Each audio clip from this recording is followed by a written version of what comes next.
Assalamu alaikum wa rahmatullahi wa barakatuh. Before I start talking about the main topic of this video, I would like to start by saying that Islam, the complete way of life, which is an Arabic word which basically means peace and total submission to the will of Allah, God the Creator. And the one who submits to Islam is called a Muslim. It is just an Arabic word. And in that sense, from the very beginning of creation, from the creation of Adam, it was always prescribed to mankind to only submit their will and to worship the Creator, Allah. And we've had so many messages that came down, including, of course, most popular ones, Moses, Musa, and Jesus, and Muhammad, peace and blessing be upon them all, were all calling the people to worship the one true Creator, Allah, and not ascribe any partners or do any form of shirk, associating partners, or implement any other system or way of life other than Islam. Therefore, Moses went to his people, the Bani Israel, the children of Israel, and also he went to the Egyptians at the time of Pharaoh, and also to Pharaoh himself and the government or the leadership, the Mala al-A'la, or the ruling party, and gave them the da'wah, calling them to submit their will to the will of God and not associate any partners. And the declaration of faith at the time of Moses to the children of Israel was La ilaha illallah Musa Rasulullah. There is no one worthy of worship except Allah, and Moses is the messenger, for to recognize him as the messenger of God. And likewise, when Jesus came, he was sent to the lost sheep of Israel, the children of Israel, because they were started to go astray. They started to become more worldly and compromise on the Torah. And therefore he came back not to introduce any new laws or to replace the Torah or to make any change to the message of Moses, except to call the people from the children of Israel, the Jews, to go back to worshipping the one true Creator, Allah. And therefore he told them to make the declaration of faith, which was La ilaha illallah Isa Rasulullah. There is no one worthy of worship except Allah, and Jesus is the Prophet of Allah. He did not say anywhere in the scripture, or even included today in the Bible, that to worship me or to ascribe any sort of divine power or association with the Creator, or to even put me even as a position of being a son or any relationship other than we are all servants of Allah. This is very clear when I've looked into many scriptures. I'm not, on the outside I'd like to say I'm not an Islamic scholar. My knowledge of Islam is purely from reading, speaking to people of knowledge, learning, open mind, open heart, and really trying to understand exactly, and then weighing things up in the mind and in the heart, because Allah gave each of us, every one of us, this special compass that's in our heart to guide us to the truth. So I use that natural disposition to guide me to the truth, and I was open-minded and looked into other scriptures through self-study as well, and also spoke to religious leaders from different sects and groups and beliefs, and to really see what is common across the board, what is the pure message, and what's been some sort of deviation in that process. So I've seen from the very beginning of creation, in fact in all the scriptures, it was only pointing towards Islam. In fact, Jesus himself said inside the Bible that we have today, that he is a Muslim and his belief is Islam, and he was calling the people to al-Islam, and also prophesizing the coming of Muhammad, peace and bless be upon him.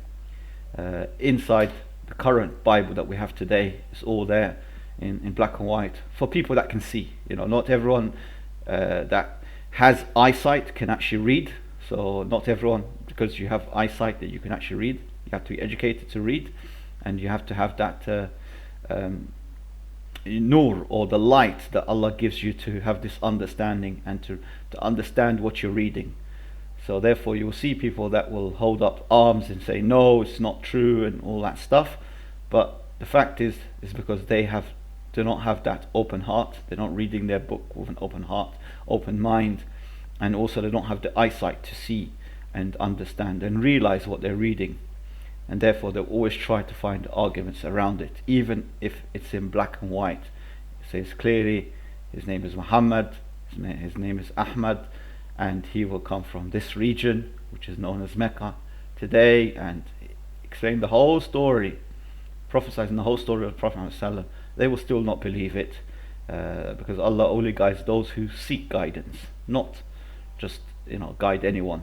This is the law of Allah. Of course, Allah has power over everything, and He knows what's inside the hearts. So if He knows someone is good in their heart, He will give them that opportunity to learn about Islam, and He will guide them into Islam. So we should not impose our way of life. This is also incorrect, to impose your way of life on others. Allah gave everyone a free choice, and they can exercise their free choice in any way they like. And so you can only provide information for those that need or request information, but those who are happy the way they are, you leave them in peace. Do not disturb them, and leave Allah to judge them at the end of the day. So also my knowledge of secret societies, before I go into the talk, is also through interactions, through invitation into the Masonic order, which I rejected. Ultimately, once I knew their agenda and their plan, that's to work it against Allah, and also attending meetings, including the Kabbalah meeting and other forms of meetings from these groups. Sometimes it was gate crashed or unintentionally entering into a meeting. I'm sure they were aware who I was, but let's just say that I successfully attended some of the meetings, and hearing directly from them about their plan and their agenda, and the plan for a greater Israel, and having a war with Egypt and all that stuff. So having this insight into what's their agenda and their plan, also I'm basing my understanding on that as well, from directly from hearing it, also interactions through contacts, and also reading some of their documentations.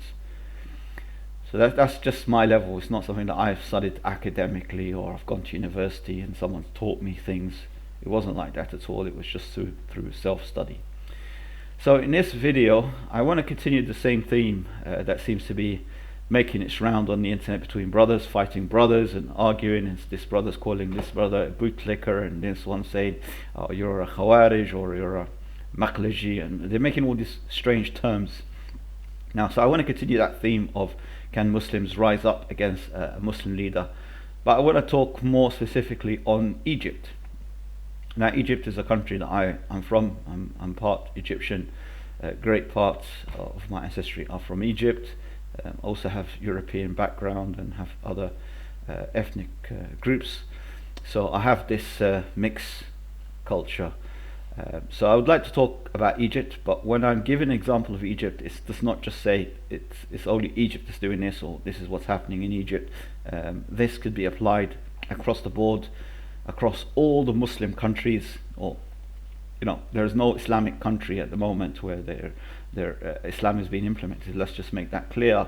But what I mean is countries that is ruled by someone that's claiming or is a Muslim. Of course, you can't go into someone's heart and say this guy's a mushrik, a hypocrite, or this guy's a disbeliever. We cannot say that. As long as they say the declaration of faith of La ilaha illallah Muhammad Rasulullah, they are a Muslim. We cannot go into their intentions, or if they are or not. That's just something that we cannot do. But I would like to say, from the outside, it's ruled by a Muslim leader, Therefore, we say the Muslim countries in that sense. Okay, so before I go into, the rising up, obviously it's very clear according to a hadith from Prophet Muhammad sallallahu alaihi wasallam, not some imam, not some sheikh, a modern day sheikh or something like that. No, these are hadiths from the Prophet, and all the scholars have agreed that these sayings are authentic, so we cannot argue with that. So these are from the learned people, people of knowledge. When they say this is authentic, we have to respect that, because they know better in that sense. So if we look at these ahadiths, it very clearly says that you should not, clearly across all the ahadiths, they all agree that you should not create any form of uprising. So all this Arab Spring or all this stuff where they rise up to the government, and they try to topple the government or create some sort of a military coup and all that stuff. This is clearly not allowed in Islam according to these ahadiths. Okay, providing there is a condition. It's not just a blanket verdict. There is a condition. The condition is that ruler does not prevent you from praying and performing your religious obligations.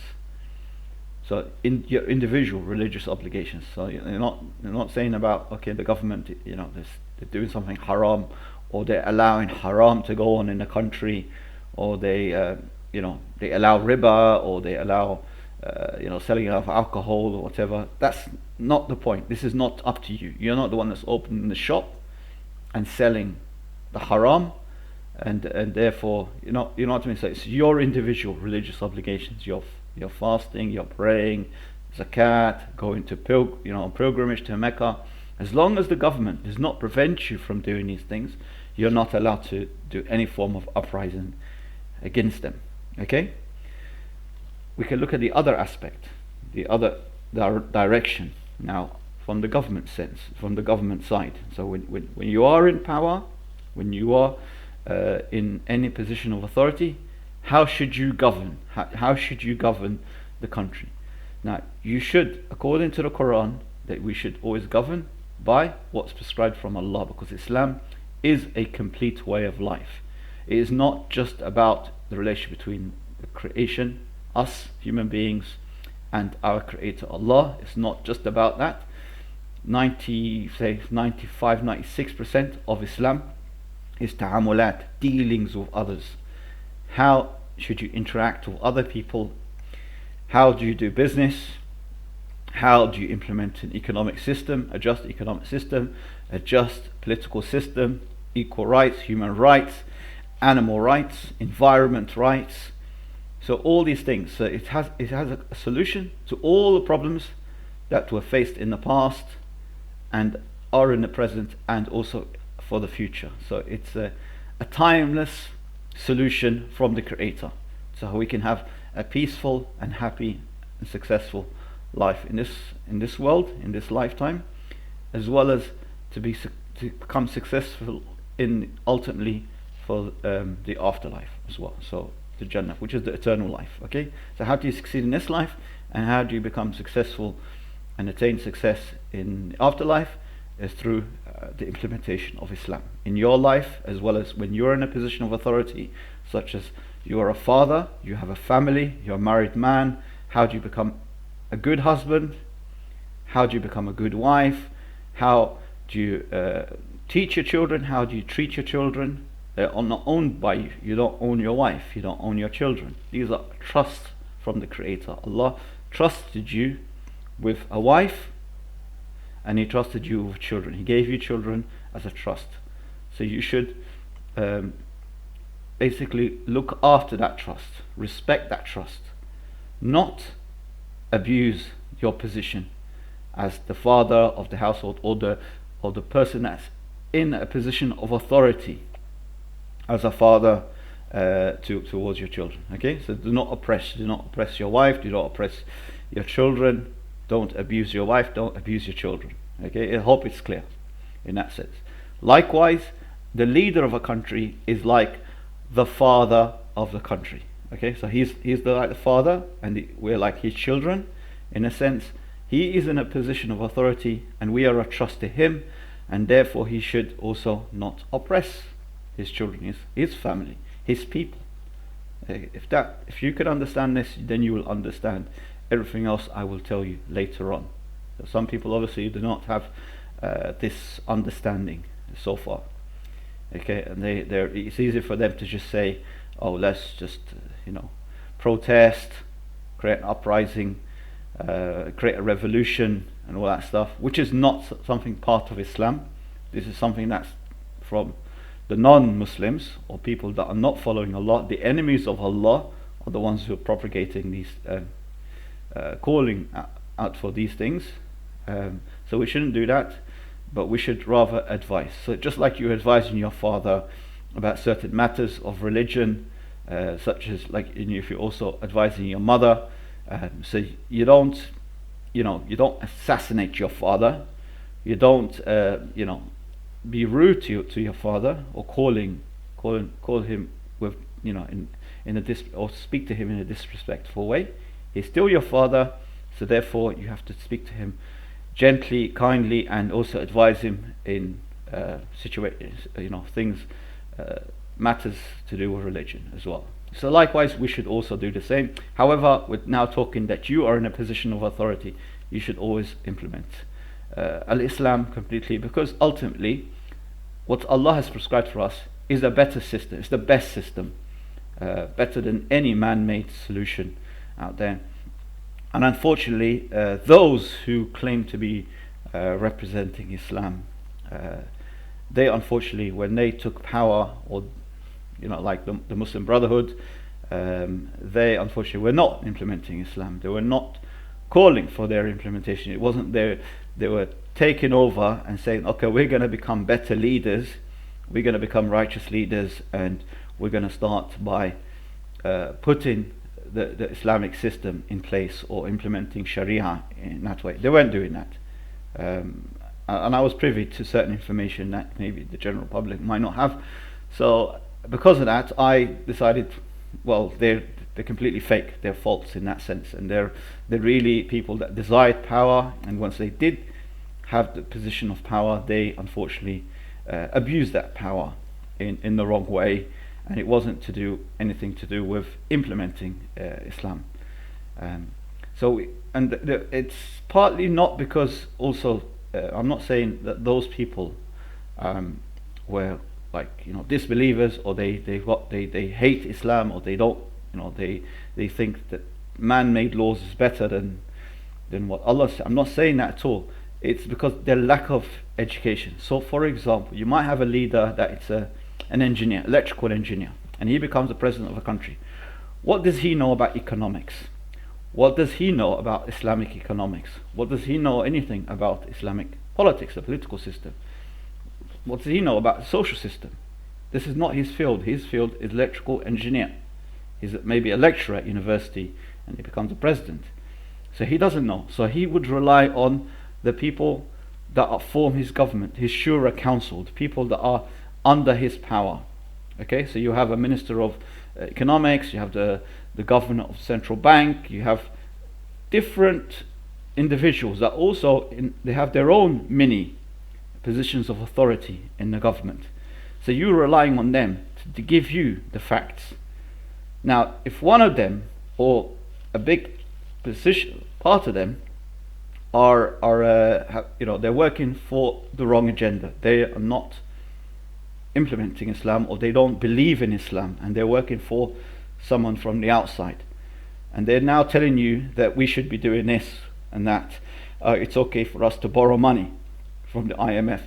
It's halal to pay riba, or to create these interest-bearing bonds and sell it to the general public, and pay interest, and certain things that's haram, and they're making it halal in that sense. So you, as someone who's an electrical engineer who does not know anything about Islamic economics, yes, you do know how to pray, you know how to fast, you know how to give zakat, you know about the pilgrimage. So these simple things, your religious obligation, you understand it, and of course you're now propagating that. This is the way a man should dress, this is the way a woman dress. But what has that got to do with economics? You need someone who understands economics, someone who understands Islamic economics, someone who studied in that field. Likewise, you need someone that studied law and understands the legal system and Islamic legal system. And you need someone like that. You need someone that understands the social system. So these things are very deep topics that need experts, need scholars in these fields. Not an imam from a mosque. Imam in a mosque can give khutbah, but he cannot talk about economics. It's not his field. I hope this makes sense. So sometimes you might have a righteous leader that wants to do what's right, but the people that are advising him, they're not righteous. They're misguided individuals.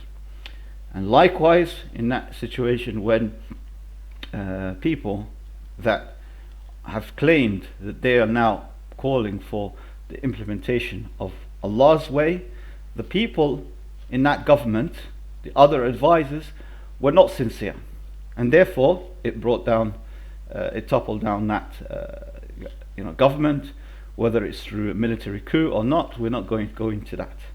But what comes after that, also another leader that took power. Now he has knowledge in the military, so we have respect him. He's a military officer, he understands military tactics, he's got experience in that field. Give him full respect. He might be a very good Muslim, mashallah, might memorize the Quran, he might do all these things, and he understands the religious obligations. He may be praying, fasting, zakat, whatever, but that does not necessarily mean that he would rule by what Allah's brought down, because he, to the best of his knowledge, he is from, if you ask him, are you ruling by what Allah's brought to us? He would say yes, of course. Who is a Muslim, who is sincerely a Muslim in his heart, would do something that he knows is haram and says it's halal?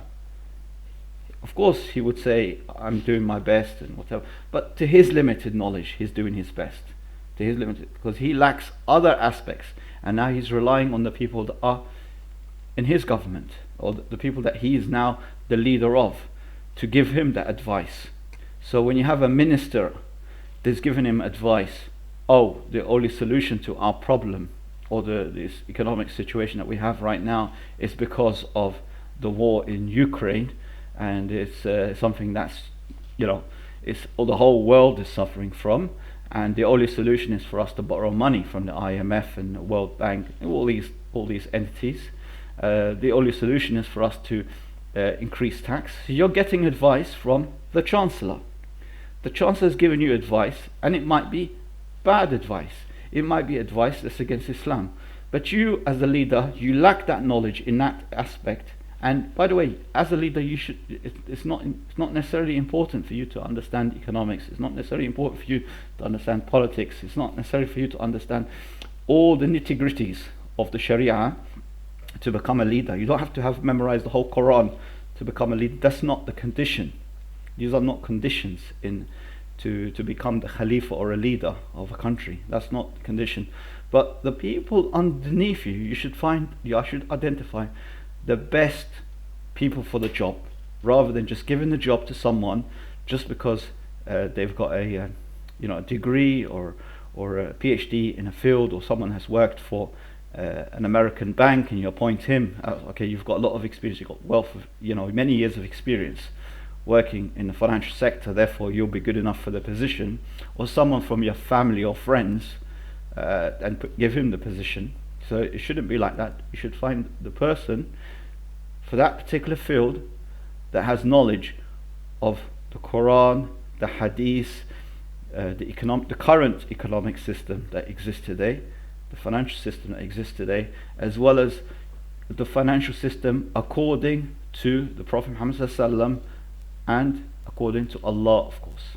Okay, so according to the Quran and the sayings of the Prophet Muhammad ﷺ. Someone that has that understanding and also is sincere in the heart. So you might have knowledge. There are a lot of people that studied Islam. They're not Muslims, but they've studied Islam just because it's as an academic subject.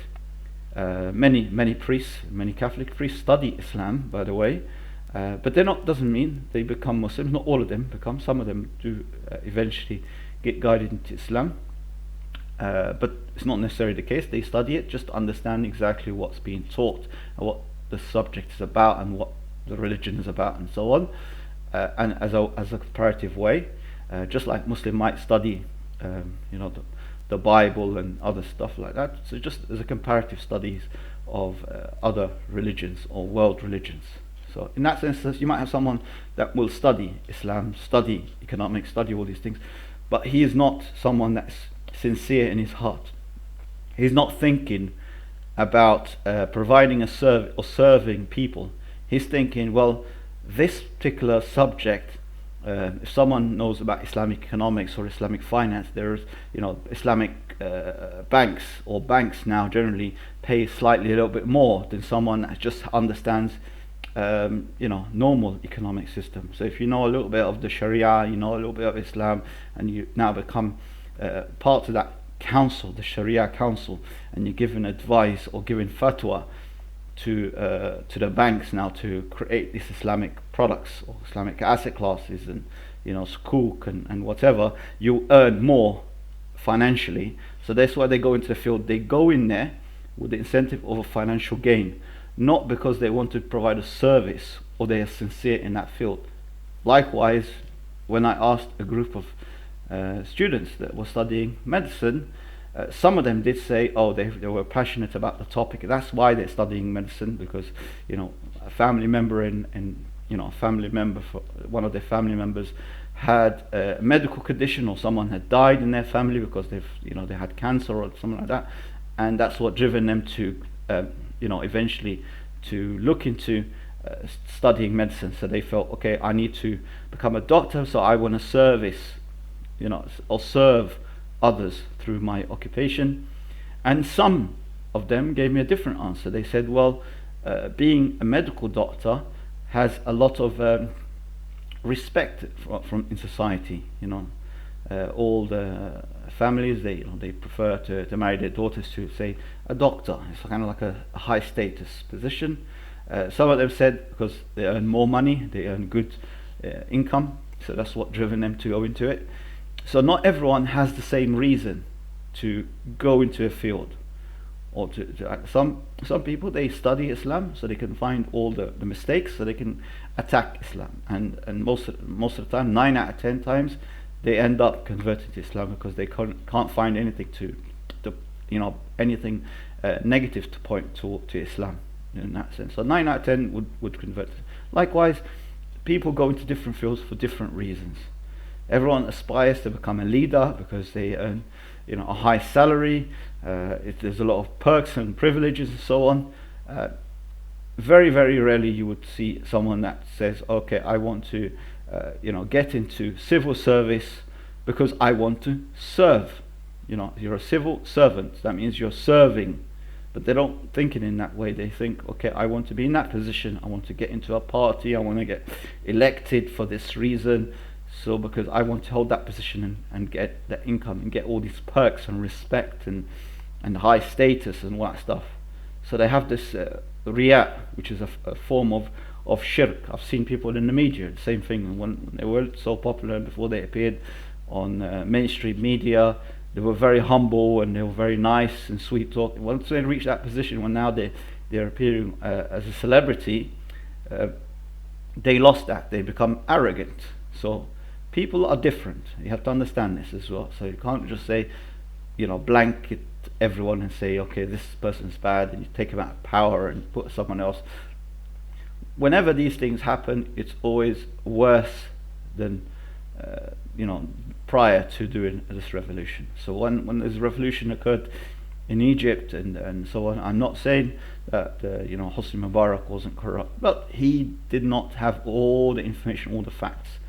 A lot of these people, if you speak to them on an individual basis, you'll find that they do things because they're thinking about their family. They're trying to give some sort of security to their family. So in a way, they're cheating and robbing and they're breaking all the rules and they're corrupt, but really what they're thinking, when I'm long gone, I want to make sure that my children have enough money in the bank, and they're well looked after, which is the wrong way. I'm not saying this is the correct way, this is completely wrong, because Allah's the one who provides, Allah's the one who gives the risk.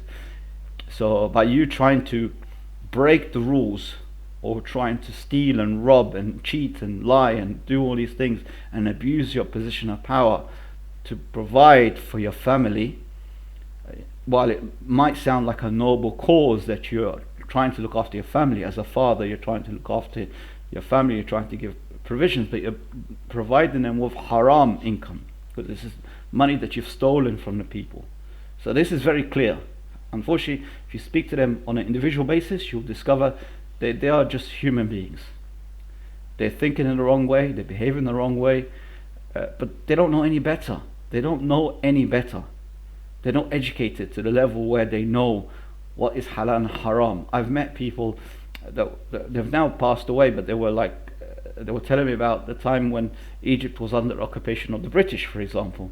And they'll see people, they're Muslims, but they didn't even know. This one gentleman that I spoke to, a very old man, he didn't even not know that alcohol is haram. So he would drink alcohol, but he told me that he did not know at the time that alcohol was haram, and used to sell alcohol, and as a bartender, and for the British soldiers and stuff in Egypt. But he did not even know that this was halal or haram. He did not know that any of this stuff. It's only recently, now at old age, he knows that certain things are halal and haram. So this was because of his ignorance in Islam. Because when the British invaded Egypt, first thing they did, they corrupted the education system. They created a generation of ignorant people. So that the generation that grew up were the most ignorant people, because they wanted to subjugate them to slavery. They wanted to use the Egyptians to serve the British occupation and not create any sort of uprising against the occupation. Now, the other thing they did as well, because we need to understand what are the problems that's going on in Egypt right now, and the economic aspect, which is kind of my field, economics and technology.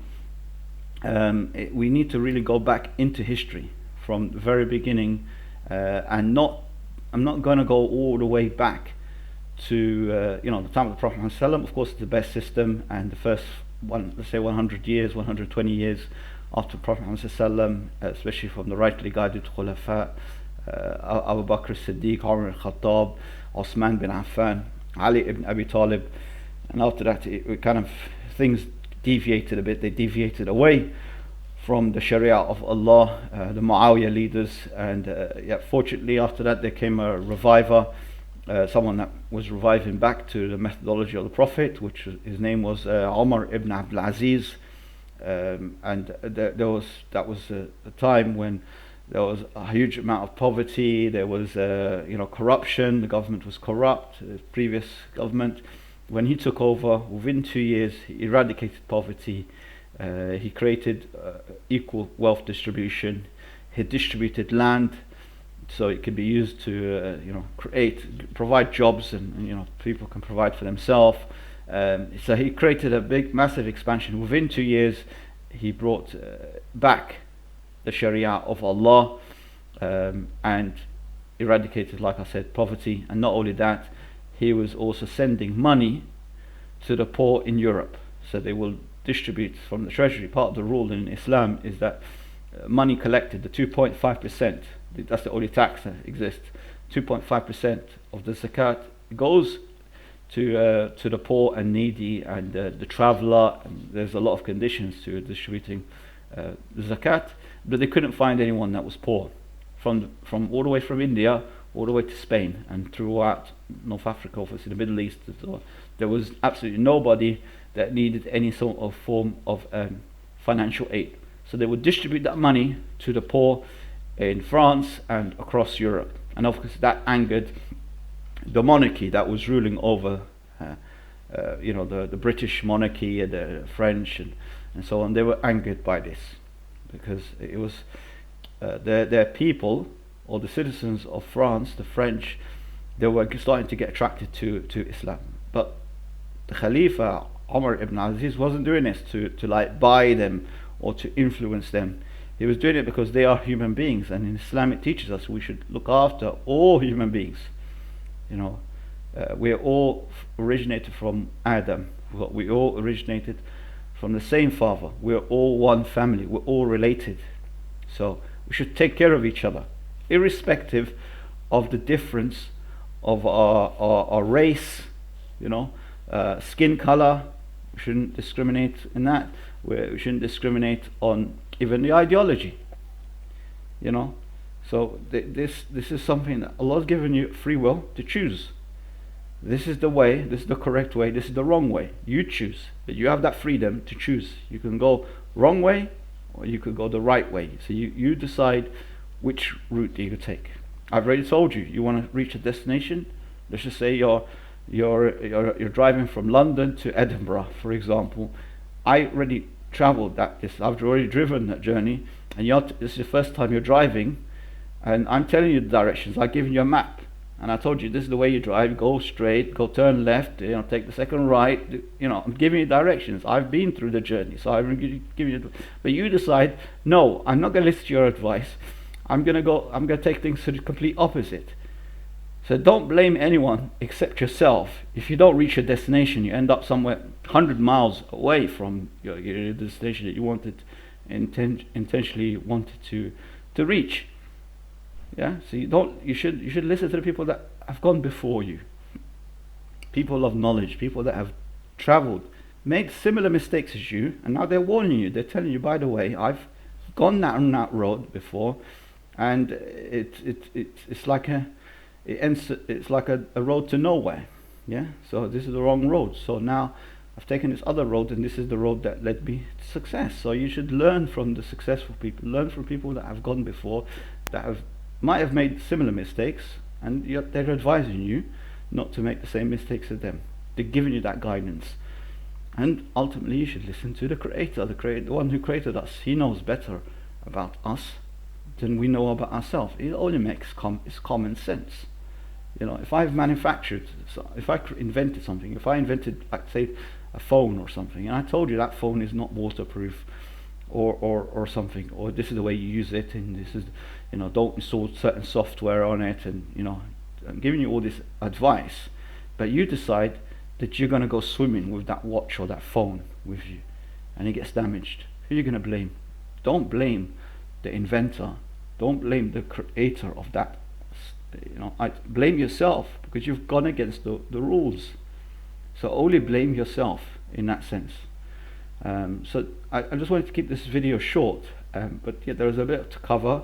So I want to start really talking about what happened when the British went into Egypt. So when the British occupied Egypt in 1912, one of the first things they did was, of course, the founding of the Federal Reserve by a private family. This is a family that united together to get control of the economic systems across the world. So the first thing they did, the British, was they depegged the Egyptian pound, and that's the biggest mistake that's ever, the worst thing that they could have done to Egypt, and they did it intentionally. They wanted to destroy Egypt, so this was what they did. Occupied forces always try to corrupt and destroy a country. They're not interested to build anything good. They're there to destroy, to kill, rape, destroy a country. Unfortunately, one of the things that they destroyed is the economic, the financial system, money creation system, and they replaced the Egyptian pound from being pegged onto gold. At the time prior to the British, the Egyptian pound was pegged on 7.4 grams of gold. So they depegged it, and they pegged it on the sterling, and the sterling was also depegged from the gold. So the sterling was pegged on 7.3 grams of gold, but it was depegged, and it was pegged on the US dollar, and the US dollar ultimately was handed over to the Federal Reserve. The Federal Reserve was the private bank that prints money or creates money out of thin air, and in the background they were selling off the gold, and the vaults were empty. There was no gold backing to the dollar. But before they get caught, they passed a bill through Congress at the time to depeg the dollar from gold as well, and to base it on interest-bearing bonds, which is called U.S. Treasuries. So you always hear that, the government's buying, or they created this U.S. Treasury and it's being bought by the Fed and all that stuff. This is a big scam. They always try to make things complicated and stuff. So it's really a loan that's being issued, and what's happening is that loan is based on obviously riba interest, and to pay the interest off, you need to tax the people. So the people have to be taxed, therefore the tax has to pay for interest. But to create that interest in the first place, the Fed has to print more money. So it's a vicious circle where you have old money or new money being created, and that's getting the value from the old money. That's all it is. So if I have 100 shares in a company and 50 shares are sold, that means 50% is owned by the shareholders.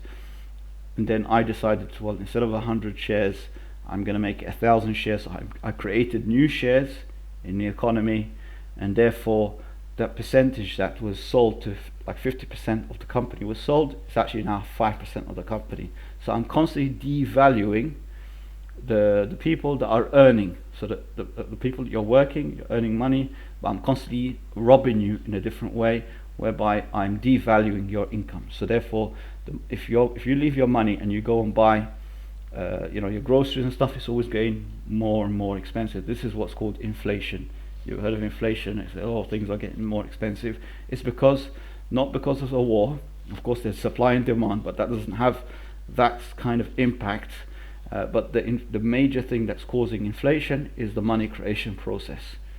And of course, the concept of riba, which is you're making interest, where you're taking money, you're charging money on fake money. So this is the way, and the only way the government pay for these things is they exchange the fake money for real assets, not the governments, but those families. And these families, at least, they become even richer, because now they can buy labor, they can buy your resources, your natural resources, they can buy your time, you can buy your life, you can buy your family with fake money, and you're giving them in exchange real assets. So if you're working, you're earning dollars, you're taking fake money, but you're giving up your time for that fake money. So you're now part of this matrix system, and it's a way, the system they've implemented is a way for them to control over the populace, the control over the world, and that's it. And that's why their famous saying by Nathan Rothschild was, I care not who rules or who's in charge of a country, or who rules the country, as long as I hold the economy. Yeah, so you give me control of the economy, and I care not who rules the country. Okay, because once you have control of the economy, you control everything. Everything else is in your hand. You can then place any leader in any country, impose any sanctions, and therefore, so they control the economy, and therefore this is what's happened. Unfortunately, the leaders that came after 1912, they were not aware of this major crime that took place, and the replacement and depegging of the pound, whatever. They just carried on as normal, basically, continually trying to build on top of a very weak foundation, and therefore, once in a while, a little bit of vibration in the land, and the property will fall down. So if you build on weak foundations, eventually a bit of natural occurrence of, like, the weather, and the building might come tumbling down. Don't blame the builder of the property. It's not about the building and the infrastructure, it's about the foundation. The foundation is completely wrong. The foundation is completely weak. So you need to correct that foundation. So that means you need to start by correcting the creation of money. And that's one thing that Egypt's not doing. Egypt thinks that what we should do, we should borrow money. And that will take me to the next point I want to make as well, is if we started the company, if now Egypt wasn't a country, but it was a company called Egypt Limited, as an example. And I was starting up this new company now, Egypt Limited, and I've got this brilliant business idea, and obviously to make profits and all that stuff, and I want to have this big vision. I want to make Egypt Limited such a big successful company, employing hundreds of thousands of people, and all that stuff. Okay, so I have this big vision for the company, but I don't have the capital to start up the business. I have this brilliant business idea, but I don't have the capital. I've got really three ways I can fund that company or to fund the startup. One, I can borrow money. I can go to a bank, for example. I'm not saying about halal and haram now. Let's just put that aside for the moment. I can go borrow to the bank. I got a brilliant business plan, and here's the bank manager. Look at this business plan. It's so brilliant. I'm going to make hundreds of millions every year, but I need this capital to start up and to hire the engineers and all that, the staff to create this, to turn this into a reality. The bank can give me the funds, or they can reject obviously the plan. Okay, so that's one way I can create get the capital through debt. Okay, which is the route that Egypt is taking, is to obviously borrow money every time they need to do something. They want to borrow money for that. The other way is I can find partners for that project. I can find other investors. Investors that share the same vision, that believe in my plan, and I have to present to them my plan and how much money they can get back as a return. So return on investment. You're going to invest £10,000 and you're going to get back a return on investment every year of, like, say, 20%. And 5 years you've got your capital back. You've still got the shares. The shares as well would value much higher. So you're getting a double benefit from this. One is you're getting dividends from the company as well as this. So I can sell it to them in a different ways. Okay, you invest in a company, and then in 10 years time we're going to be X amount valued, and then that's when you can exit with all this capital, or you can stay in and keep enjoying the dividends. Okay, so that's another way, equity. Or what I could do, I can downsize my idea. Instead of me saying, for example, I want to open this big massive mega store, I can always say, well, okay, how much of my own capital do I have? I've got, say, £500,000. Okay, with this £500,000 I can do X, Y, Z.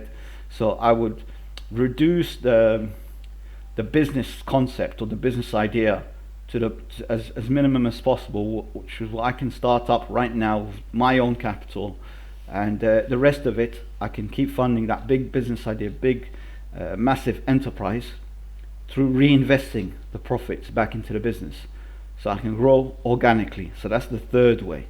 Now in Islam, the whole debt, or the haram debt of borrowing from a bank on interest, that's completely haram. So we'll rule that out, unless you have qard hasan, like someone would loan you the money, and all you have to do is return back the principal. There's no concept of interest. Therefore the person that's giving you the money is doing it for sabilillah. He's not really after any form of return. So the bank is not giving you the money, and you have to return back the money, principal plus interest. So he's not doing that. He's giving you the money and say, look, here's the capital, or here's a grant, and that's it. You don't have to pay it back. I'm just giving it to you fi sabilillah. I'm donating the money to you, or I'm loaning you the money, and please pay it back after you are able to return back the principal. So that's okay, that's halal if that's the case, but obviously it's not, because no one loans money for free. They don't loan money for free. There's always there's interest, and there's conditions of do's and don'ts. There's implementation of social systems that might go against Islam as well, so they always have these conditions. The other side is equity. Okay, so partners can come in and say, okay, I'm going to invest in this project, this country or whatever, but I will get an equal share of the returns. So I will get a profit share of the returns from this project. So we might start a factory, and then this factory is going to obviously provide some sort of revenue, and the revenue, I will get X amount of revenue. So equity is another option, okay, if it's a company in that sense. And the third way is that, we, like I said to you, the country can do something called, like in programming, we have something called minimum viable product. So what's the minimum features I can have on my website, for example? So I can launch it. And it can have these minimum features, minimum service today, test the market. If it's working, it's bringing in some revenue, I can then start adding new features to the product or service or the website. Okay, so that's another way. Okay, minimum viable product to trade. In the case of Egypt, Egypt is actually very, extremely rich. Allah has blessed Egypt with a lot of resources, a lot of natural resources.